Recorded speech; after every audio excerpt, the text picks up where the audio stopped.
اور یہ تہجد کی پابندی نہ ہونا ایک بہت بڑی مصیبت ہے۔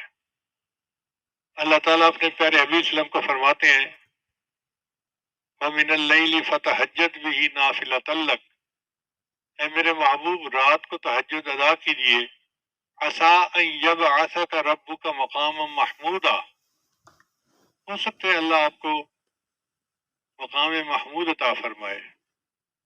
تو جیسے نبی علیہ السلام کو تہجد سے مقام محمود ملنے کی بشارت ملی، امتی کو تہجد کی پابندی سے اللہ کا قرب ملنے کی بشارت ہے۔ ایک بات ذہن میں رکھیے کہ تہجد کے وقت میں فرشتے ان بندوں کی فہرست میں آتے ہیں جو اللہ سے محبت کرنے والے ہیں۔ اب اگر ایک دن تہجد مس ہو گئی تو لسٹ میں سے نام نکل گیا، پھر دوسرے دن مس ہو گئی تو پھر نام نکل گیا۔ اگر 10 مرتبہ مہینے میں نام نکل جائے تو اس کا مطلب ہے کہ اللہ کے چاہنے والوں کی فہرست میں ان کا نام ہی شامل نہیں ہوگا۔ اس لیے عام لوگوں کے اوپر تہجد لازم نہیں ہے، لیکن جو سالک ہوں اور اللہ سے محبت چاہنے کے طالب ہوں ان کے لیے تہجد بہت ضروری ہے۔ اور تہجد پڑھنا کوئی مشکل کام بھی نہیں۔ کون کہتا ہے کہ آپ آدھی رات سے تہجد پڑھیں؟ عادت بنائیں کہ اذان ہونے سے آدھا گھنٹہ پہلے اٹھنا کی عادت بن جائے۔ فرض کرو اذان ہوتی ہے 4:45 پہ، تو آدھا گھنٹہ پہلے اٹھیں اور 15 منٹ میں وضو کر لیں۔ اور اگر کسی کو واش روم میں زیادہ وقت لگتا ہے تو وہ اتنا پہلے اٹھ لے، کیونکہ بعض لوگ نوجوان جو ہیں وہ بیت الخلاء میں زیادہ ٹائم لگاتے ہیں، بیت الخلاء میں جا کے ایسے بیٹھتے ہیں جیسے بیت الخلا ہوتی ہے۔ تو 15 منٹ میں وضو کر کے جو آخری 15 منٹ ہیں بس اس میں 4 رکعت ہلکے پڑھ لیں۔ پہلی 2 رکعت قل یا ایھا الکافرون اور قل اللہ احد کے ساتھ، اور دوسری 2 رکعت جتنا اللہ توفیق عطا فرمائے، سورہ یاسین شریف پڑھیں اور سورتیں پڑھیں جو یاد ہیں۔ بس یہی تہجد ہے۔ آج کے دور میں جو بندہ یہ عمل کر لے گا تہجد ہو جائے گی۔ پھر اس کے بعد فجر کا وقت ہو جائے گا تو فجر پڑھیں اور باقی معمولات فجر کے بعد کریں۔ اگر آپ کہتے ہیں جی نیند پوری نہیں ہوئی تو فجر کے بعد پھر سو جائیں۔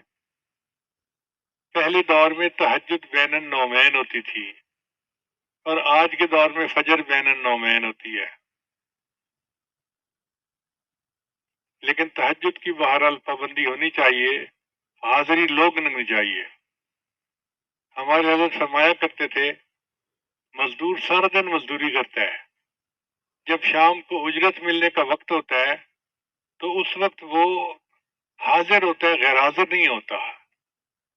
اسی طرح سالک کو تہجد کے وقت روزینہ ملتا ہے اللہ کی طرف سے، تو وہ کیسے اس وقت سویا ہوا ہو سکتا ہے؟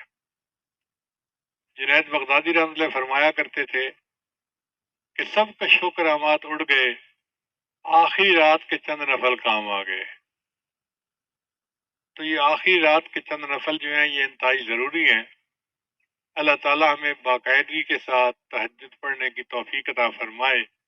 جو تہجد میں رکاوٹیں ہیں ان میں سب سے پہلی ہے بد نظری، اور دوسرا ہے ایسی چیزیں کھانا بازار کی کہ جن میں حلال حرام کی ملاوٹ ہو، تو اس سے پھر انسان تہجد سے محروم ہو جاتا ہے۔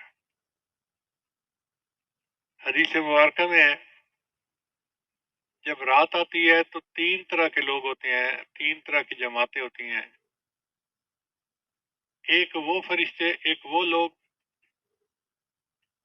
کہ اللہ تعالیٰ اپنے فرشتوں کو حکم فرماتے ہیں کہ دیکھو یہ میرے محبوب لوگوں کے اٹھنے کا وقت ہے، جاؤ اور ان کو پر مار کے جگا دو۔ تو فرشتے آ کے پر مار کے جگا دیتے ہیں، خود بخود آنکھ کھل جاتی ہے۔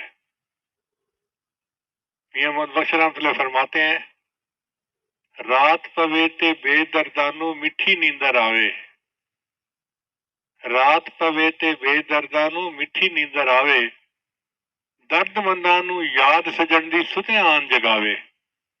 اور جو درد مند ہوتے ہیں ان کو سجن کی یاد سوتے کو جا کے جگا دیتی ہے۔ تو اللہ کرے کہ ہم بھی ان لوگوں میں شامل ہوں کہ جن کو محبوب کی یاد سوتے میں آ کے جگا دیتی ہے۔ اور دوسرے گروہ کے لوگ ہوتے ہیں یہ اللہ کے مقربین ہوتے ہیں۔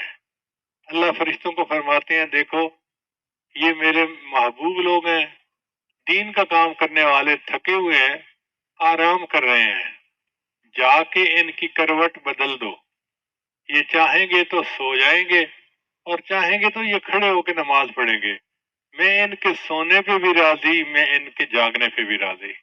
یہ ایسا ہی ہے کہ جیسے کوئی کاریگر آئے اور اس کا ہتھیار جو ہے وہ ٹھیک کرنے کی ضرورت پڑ جائے تو وہ اپنے مزدوری کے وقت میں اپنے ہتھیار کو ٹھیک کرتا ہے اور اس کی مزدوری کاٹی نہیں جاتی کہ اتنا وقت آپ نے کام نہیں کیا، بھئی وہ چیز اس میں شامل ہوتی ہے۔ اسی طرح جو لوگ دین کا کام کرنے والے ہیں تو وہ بھی ایسے ہی کریں کہ دین کا کام کریں اور اللہ تعالیٰ ان کے جاگنے پہ بھی راضی، ان کے سونے پہ بھی راضی۔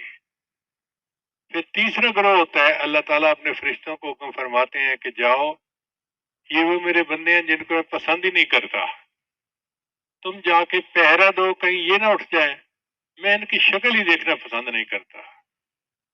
تو اس لیے اگر تہجد قضا ہوتی ہے تو آپ دل میں یہ سوچیں کہ اللہ تعالیٰ میری شکل دیکھنا ہی پسند نہیں کرتے،